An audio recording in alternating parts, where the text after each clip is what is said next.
Almost 24 years ago was the last time I was on this stage, in this room.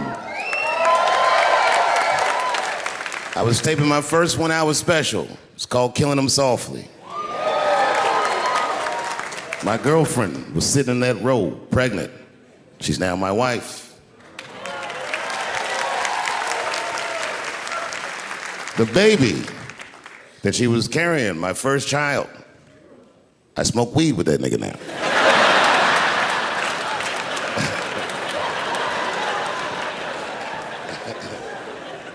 And what I remember most about that night was the pressure. Before the show, I had to run out there on the avenue and hand out tickets to anybody who would take them because I couldn't even fill the fucking room. And boy, what a difference 24 short years makes.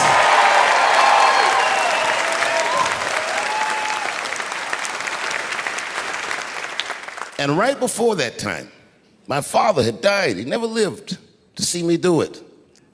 And when he died, I was inconsolable. I thought I'd never smile or laugh again. And the only thing that got me out of that space was a comedian friend of mine, the late, great Norm Macdonald. That's right. Shout out to Norm. And what Norm did, which I'll never forget, is he knew that I was the biggest Jim Carrey fan in the world. Now, I'm not gonna go all into it, but Jim Carrey is talented in a way that you can't practice or rehearse. What a God-given talent. I was fascinated with him. And Norm knew that, and he called me up and he goes, Dave, he says, I'm doing a movie with Jim Carrey. Do you want to meet him? And I said, fuck, yes I do. And it was the first time I could remember since my father died being excited. And the movie was called Man on the Moon. I didn't know any of this. And in this movie, Jim Carrey was playing another comedian I admired, the late, great Andy Kaufman. Yes, and Jim Carrey was so immersed in that role that from the moment he woke up to the time he went to bed at night, he would live his life as Andy Kaufman. I didn't know that. When they said cut, this nigga was still Andy Kaufman. So much so that everybody on the crew called him Andy. I didn't know any of that. I just went there to meet him, and when he walked into the room where we were supposed to meet, I screamed, Jim Carrey! And everyone said, no! Call him Andy. And I didn't understand.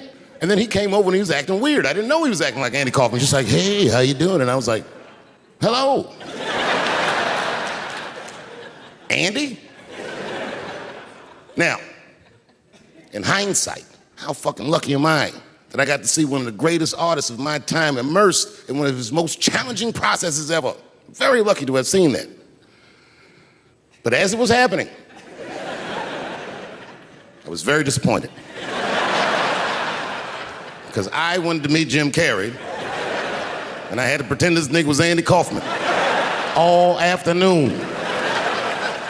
And he was clearly Jim Carrey. I could look at him and I could see he was Jim Carrey. Anyway, I say all that to say, that's how trans people make me feel.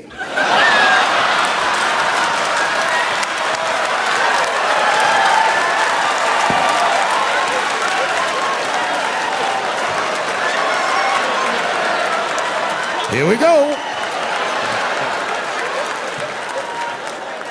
Now, if you guys came here to this show tonight thinking that I'm gonna make fun of those people again, you've come to the wrong show. I'm not fucking with those people anymore. It wasn't worth the trouble.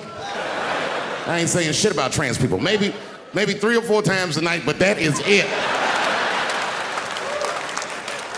Tired of talking about them. And you wanna know why I'm tired of talking about them? Because these people acted like I needed them to be funny. Well, that's ridiculous. I don't need you. I got a whole new angle. You guys will never see this shit coming. I ain't doing trans jokes no more. You know what I'm gonna do tonight? Tonight, I'm doing all handicap jokes.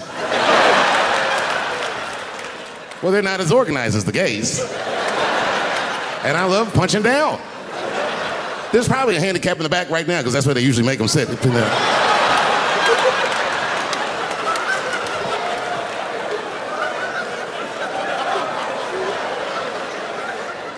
I came here to laugh at transgender people. I didn't know this nigga was gonna make jokes about us. Come on, y'all, let's get the fuck up out of here.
Yeah, it's about time somebody let these handicaps have it. They done met their match tonight. Fuck them. One time I was on Capitol Hill, and I seen a handicapped congressman.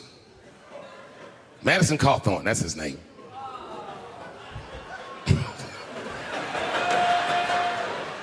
He's a Republican from North Carolina, and he was shocked because I saw him, and I go, hello, Congressman. He didn't even know I knew who he was. He turned around. Then I just walked away. I wanted him to see me do something he couldn't do. I skipped. That nigga was mad.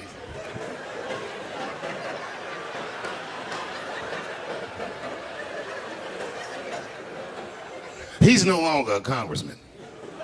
I don't know if you follow politics. I'm not trying to be funny, but he lost his seat. He ran a bad race.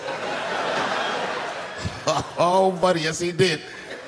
And you know what he did wrong? He was running for Congress again, and this motherfucker tried to be controversial. He was on all them right-wing podcasts talking all that shit. He was like, Washington is worse than Hollywood. I was at home like, what? He said, these people are disgusting. They have orgies and sex parties and drug parties. And I was thinking, this nigga sounds like Juicy Smouye. He's lying. Now, I don't doubt that they do this kind of shit in Washington. But I doubt he's seen it with his own eyes. Because who the fuck invites a paraplegic to an orgy?